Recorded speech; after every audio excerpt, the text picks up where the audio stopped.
Good morning, you guys. We are potting up our front container. The plants are not looking so hot. The summer heat has been kind of brutal to them, so we're going to replace them with some celosias and some other flowers that will look absolutely gorgeous for fall. So come along with me and let's pot up some plants. Of course, we have to grab some dragon's breath celosia. We'll grab some of this orange, twisted orange. Super pretty. We'll grab a few of these celosias.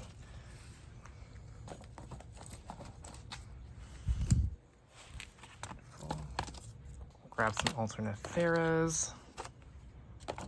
I know they're tiny, but they'll fill in fast. We'll grab some of these sweet potato vines. This is a bronze one. We're gonna grab some celosias, the purple celosia. We're gonna be hooking up our container to drip irrigation too, so we don't have to fuss with watering it on the daily. Alrighty, you guys, everything looks really good. We have some bronze sweet potato vines. This will look so pretty trailing over the edge. We have a gorgeous purple Alternathera, which will bring a really pretty purple element to the container. We have some pink celosia, which I think will look really good for now. It's going to bloom fairly quickly, and then we'll replace them with something darker for the fall. We have this twisted orange Cockscomb celosia, really pretty orange branching Cockscomb. The dragon's breath celosia, it'll be a really pretty red plume. And then we have the purple intenz. This will get nice and tall and really fill in this area with these gorgeous wheat style plumes. And then we just have more of the same. I can't wait for this to fill in, you guys. So this is what the pot looks like right now. The sweet potato vines have absolutely loved their lives.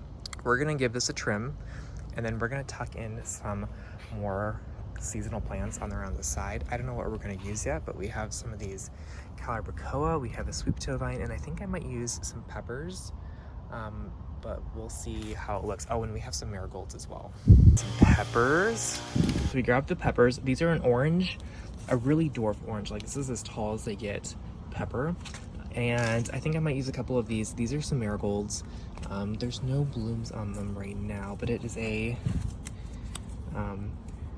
Durango bee. This is the one we planted in the container garden. I might use these, but TBD.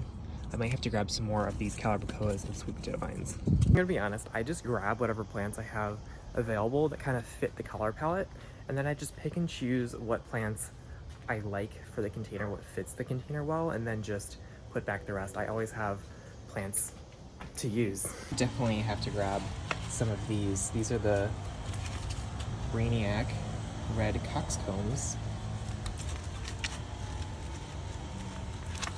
There we go. So right now in the container we do have lots of celosias. These are all celosias. Back here we have the dragon's breath celosia. It's a really pretty foliage celosia that turns this dark red, and I'll make these like airy wispy plumes. It's really gorgeous. And then we have the purple intenz celosia. It has these really gorgeous leaves that make these purple wheat style plumes. And then we have some of the coxcombs here. This is the twisted orange coxcombs. Gorgeous, gorgeous, gorgeous. So fun for fall. And then we have some Alternathera tucked in here, tucked in the back. This is gonna give us that like purple element. It's gonna turn darker as it ages a little bit, but we had a grasshopper in here that we did terminate it, but it has done a little bit of damage, but they will grow back as plants do.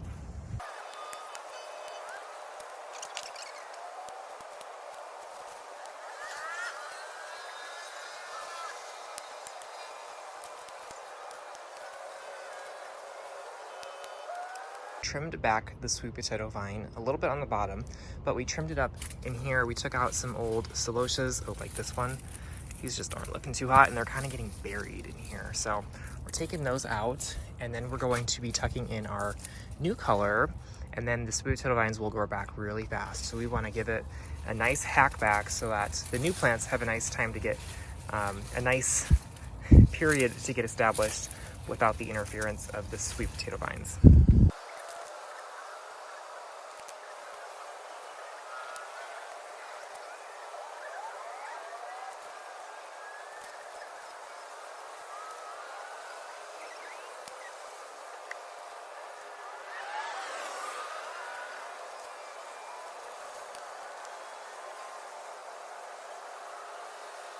I haven't planted anything. I just kind of put nestled the pots into here, but this is kind of the rough touch up and what it looks like. We put in another Dragon's Breath Celosia over here. This one's really kind of stunted from being in a pot too long, so I'm not expecting much of this to bloom, but I think the foliage is still going to be really pretty on this side of the pot. We have the Calibrachoa here. This is the, what is this one? Blood Orange. Cute. I think that'll be great for fall. And we have the Cockscomb. This is the Barnacle Red Raven Cockscomb. We have some of the marigolds, more Cockscombs, and then we have a little pepper over here, and we tucked in some more marigolds. So I think this is gonna look really cute once it all fits in. I'm hoping we can still shove all these plants in here. It's kind of a lot of plants.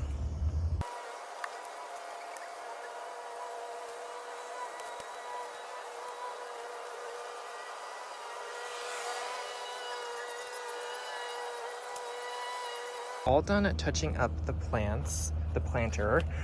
We got in a lot of the plants. Some of them were a little bit too much roots to put in.